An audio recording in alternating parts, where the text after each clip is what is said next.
Chapter 27. The anthem booms in my ears, and then I hear Caesar Flickerman greeting the audience. Does he know how crucial it is to get every word right from now on? He must. He will want to help us. The crowd breaks into applause as the prep teams are presented. I imagine Flavius, Vania, and Octavia bouncing around and taking ridiculous bobbing bows. It's a safe bet they're clueless. Then Effie's introduced. How long she's waited for this moment. I hope she's able to enjoy it because as misguided as Effie can be, she has a very keen instinct about certain things and must at least suspect we're in trouble. Portia and Senna received huge cheers, of course. They've been brilliant, had a dazzling debut. I now understand Senna's choice of dress for me for tonight. I'll need to look as girlish and innocent as possible. Hamish's appearance brings a round of stomping that goes on at least 5 minutes. Well, he's accomplished the first, keeping not only one but 2 tributes alive. What if he hadn't warned me in time? Would I have acted differently? Flaunted the moment with the berries in the Capitol's face? No, I don't think so. But I could easily have been a lot less convincing than I need to be now, right now, because I can feel the plate lifting me up to the stage. Blinding lights, the deafening roar rattles the metal under my feet. Then there's Peter just a few yards away. He looks so clean and healthy and beautiful, I can hardly recognize him. But his smile is the same whether in mud or in the Capitol, and when I see it, I take about 3 steps and fling myself into his arms. He staggers back, almost losing his balance, and that's when I realize the slim metal contraption in his hand is some kind of cane. He rights himself, and we just cling to each other while the audience goes insane. He's kissing me, and all the time I'm thinking, do you know how much danger we're in? After about 10 minutes of this, Caesar Flickerman taps on his shoulder to continue the show, and Peter just pushes him aside without even glancing at him. The audience goes berserk. With whether he knows or not, Peter is, as usual, playing the crowd exactly right. Finally, Hamish interrupts us and gives us a good-natured shove toward the victor's chair. Usually, this is a single ornate chair from which the winning tribute watches a film of the highlights of the games, but since there are 2 of us, the game makers have provided a plush red velvet couch, a small one. My mother would call it a love seat, I think. I sit so close to Peter that I'm practically on his lap, but one look from Hamish tells me it isn't enough. Kicking off my sandals, I took my feet to the side and laid my head against Peter's shoulder. His arm goes around me automatically, and I feel like I'm back in the cave, curled up against him, trying to keep warm. His shirt is made of the same yellow material as my dress, but Portia's put him in long black pants. No sandals either, but a pair of sturdy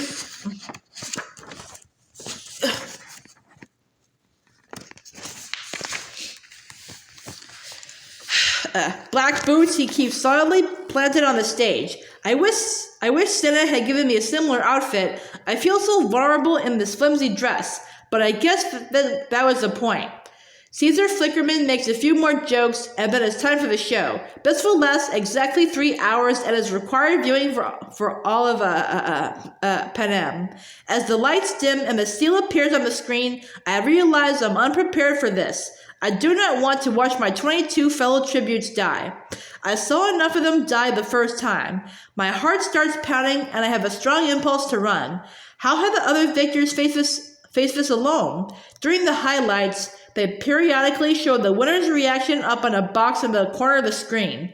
I think back to earlier years. Some are triumphant, pumping their fists in the air, beating their chests. Most just seem stunned. All I know is that the only thing keeping me on this love seat is Peter, his arm around my shoulder, his other hand claimed by both of mine. Of course, the previous victors didn't have the Capitol looking for a way to destroy them. Condensing several weeks into 3 hours is quite a feat, especially when you consider how many cameras were going at once. Whoever puts together the highlights has to choose what sort of story to tell. This year, for the first time, they tell a love story. I know Peter and I won, but a disproportionate amount of time is spent on us right from the beginning. I'm glad, though, because it supports the whole crazy in love thing. That's my defense for defying the capital. Plus, it means we won't have as much time to linger over the deaths. The first half hour or so focuses on the pre-arena events, the reaping, the chariot ride through the capital, our training scores, and our interviews. There's this sort of upbeat soundtrack playing under it that makes it twice as awful because, of course, almost everyone on screen is dead.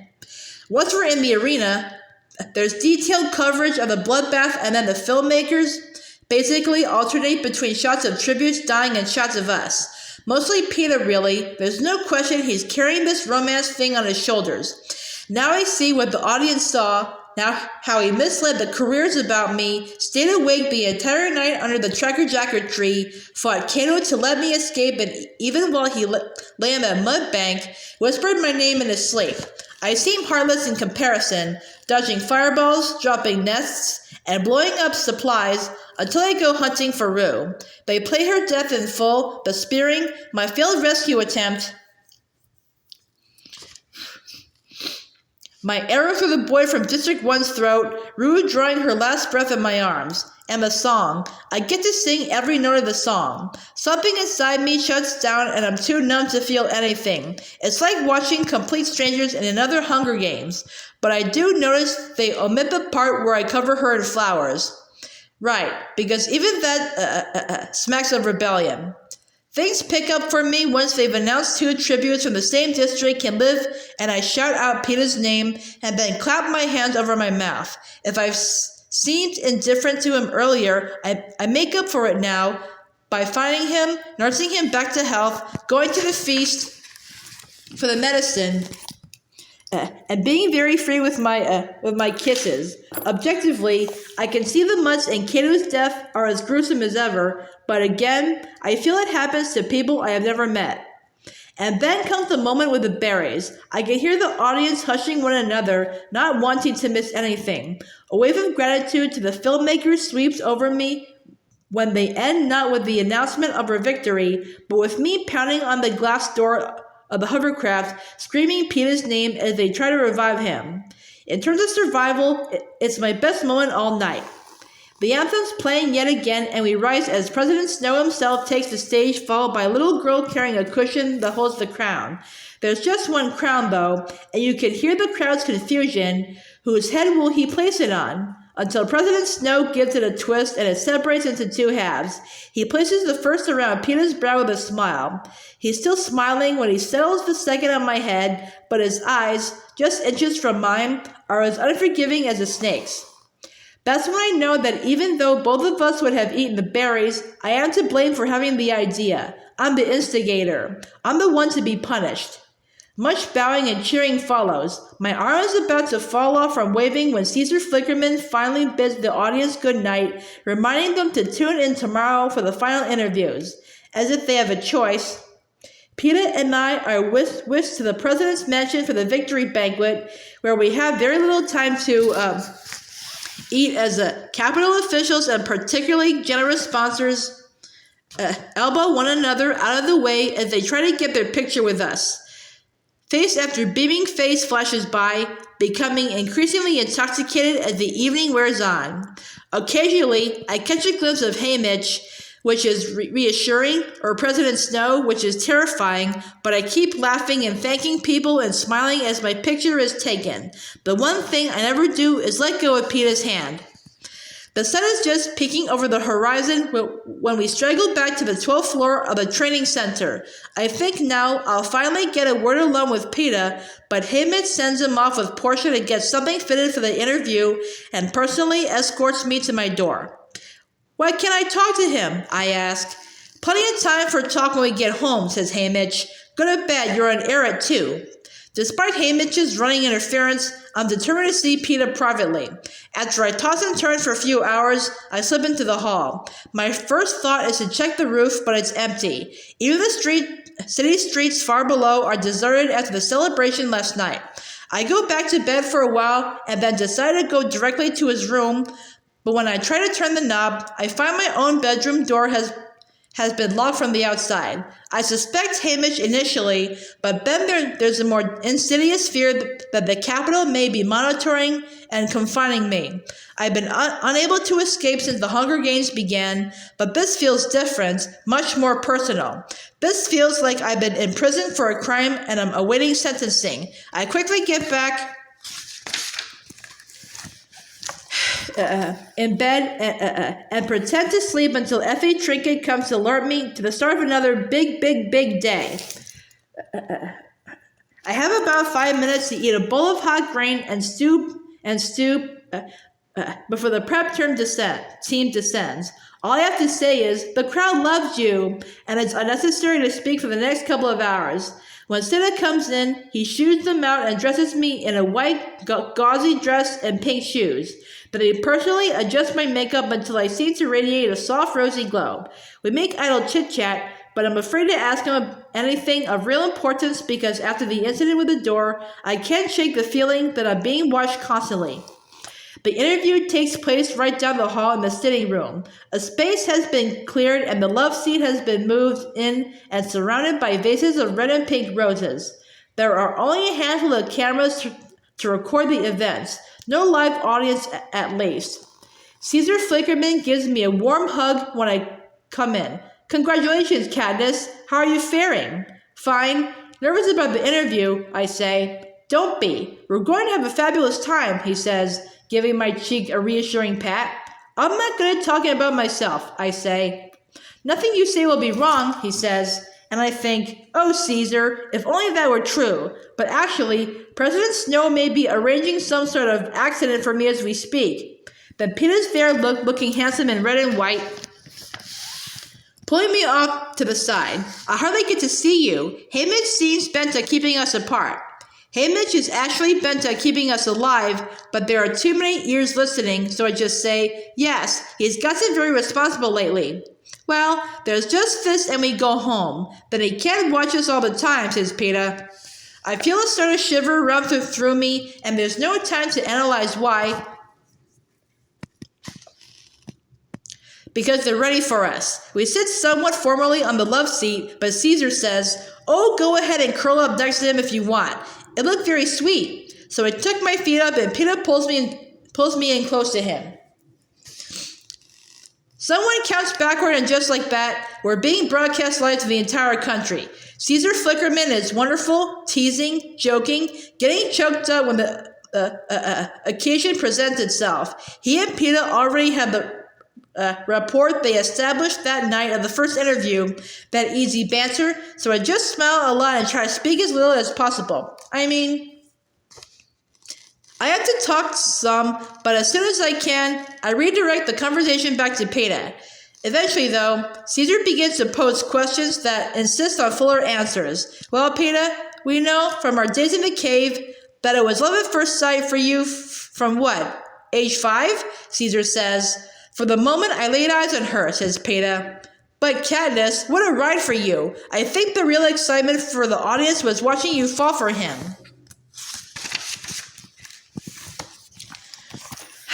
When did you realize you were in love with him? Asked Caesar. Oh, that's a hard one. I give a faint breathy laugh and look down at my hands. Help. Well, I know when it hit me. The night when you shouted out his name from that tree, says Caesar. Thank you, Caesar, I think, and then go with his idea. Yes, I guess that was it. I mean, until that point, I just tried not to think about what my feelings might be, honestly, because it was so confusing and it only made things worse if I actually cared about him. But then, in the tree, everything changed, I say. Why do you think that was? Urges Caesar. Maybe, because for the first time, there was a chance I could keep him, I say. Behind the cameraman, I see Hamish give a sort of huff with relief, and I know I've said the right thing. Caesar pulls out a handkerchief and has to take a moment because he's so moved. I can feel Peeta press his forehead into my temple, and he asks, So now that you've got me, what are you going to do with me? I turn to him. Put you somewhere you can't get hurt. And when he kisses me, people in the room actually sigh. For Caesar, this is a natural place to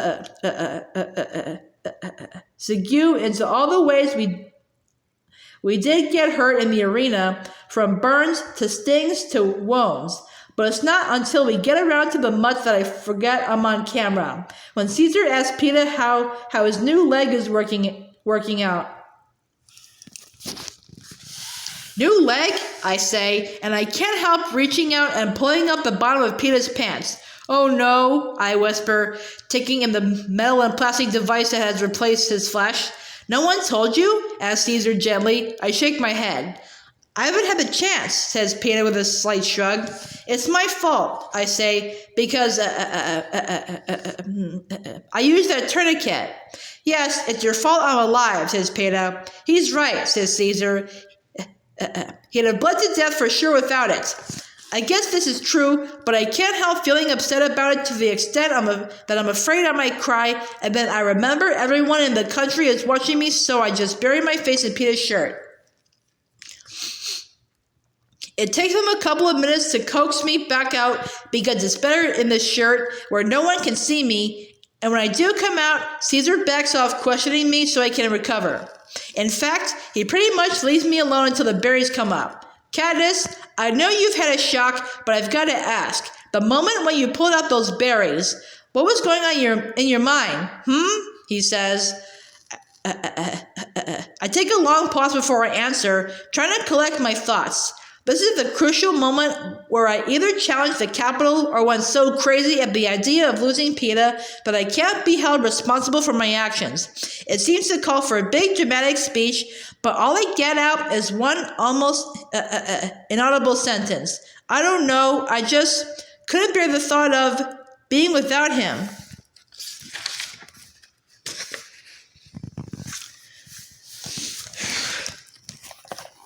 Peeta, anything to add? Asks Caesar. No, I think that goes for both of us, he says.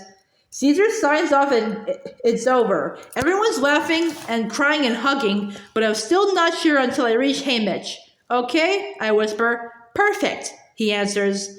I go back to my room to collect a few things and find there's nothing to take but the Mockingjay pin Madge gave me. Someone returned it to my room after the games. They drive us through the streets in a car with blackened windows, and the train's waiting for us. We barely have time to say goodbye to Senna and Portia, although we'll see them in a few months when we tour the districts for a round of victory ceremonies. It's the Capitol's way of reminding people that the Hunger Games never really go away. We'll be given a lot of useless plaques, and everyone will have to pretend they love us. The train begins moving, and we're plunged into night until we clear the tunnel, and I take my first free breath since the reaping. Effie is accompanying us back, and Haymitch too, of course. We eat an enormous dinner and settle into silence in front of the television to watch a replay of the interview. With the Capitol growing farther away every second, I begin to think of home, of Prim and my mother, of Gale. I excuse myself to change out of my dress and into a plain shirt and pants. As I thoroughly wash the makeup from my face and put my hair in its braid, I begin transforming back into myself, Katniss Everdeen. A girl who lives in the seam, hunts in the woods, trades in the hob. I stare in the mirror as I try to remember who I am and who I am not. By the time I join the others, the pressure of Peeta's arm around my shoulders feels alien. When the train makes a brief stop for fuel, we're allowed to go outside for some fresh air. There's no longer any need to guard us. Peeta and I walk down along the track, hand in hand, and I can't find anything to say now that we're alone. He sought to gather a bunch of wildflowers for me. When he presents them, I work hard to look pleased, because he can't know that the pink and white flowers are the tops of wild onions and only remind me of the hours I spent gathering them with Gale.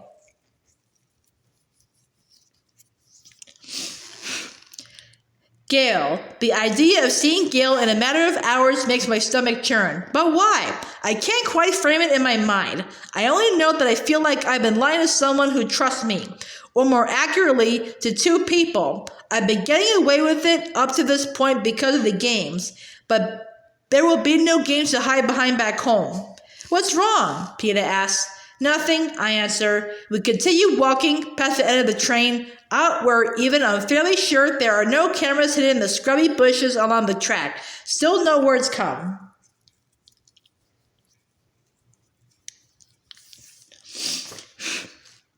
Hamish startles me when he lays a hand on my back. Even now, in the middle of nowhere, he keeps his voice down. Great job, you two. Just keep it up in the district.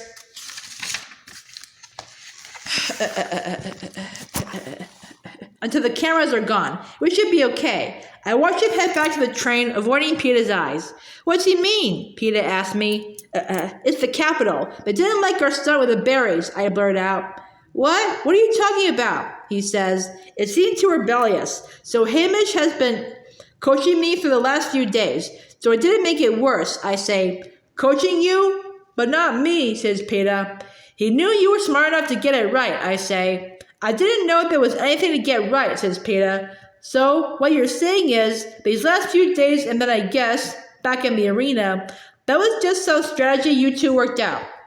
No, I mean, I couldn't even talk to him in the arena, could I? I stammer. But you knew what he wanted you to do, didn't you? Says Peeta. I bite my lip. Katniss? He draws my hand and I take a step as if to catch my balance. It was all for the games, Peeta says. How you acted. Not all of it, I say, tightly holding on to my flowers. But how much? No, forget that. I guess the real question is what's going to be left when we get home, he says. I don't know. The closer we get to District 12, the more confused I get, I say. He waits for further explanation, but none's forthcoming.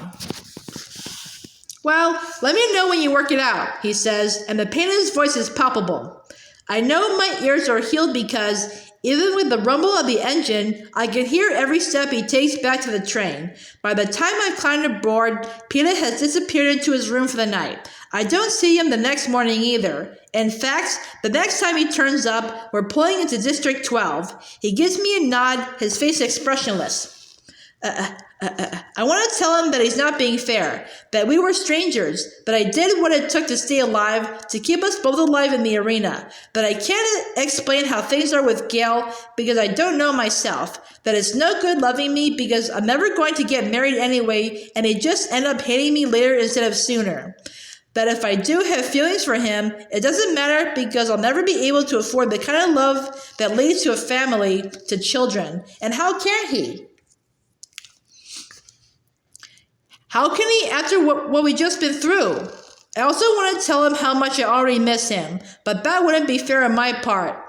So we just stand there silently, watching our grimy little station rise up around us. Through the window, I can see the platforms thick with cameras. Everyone will be eagerly watching our homecoming. Out of the corner of my eye, I see Peeta extend his hand. I look at him, unsure. One more time? For the audience, he says. His voice isn't angry. It's hollow, which is worse. Already, the boy with the bread is slipping away from me. I take his hand, holding on tightly, preparing for the cameras, and during the moment when I will finally have to let go. End of Book 1.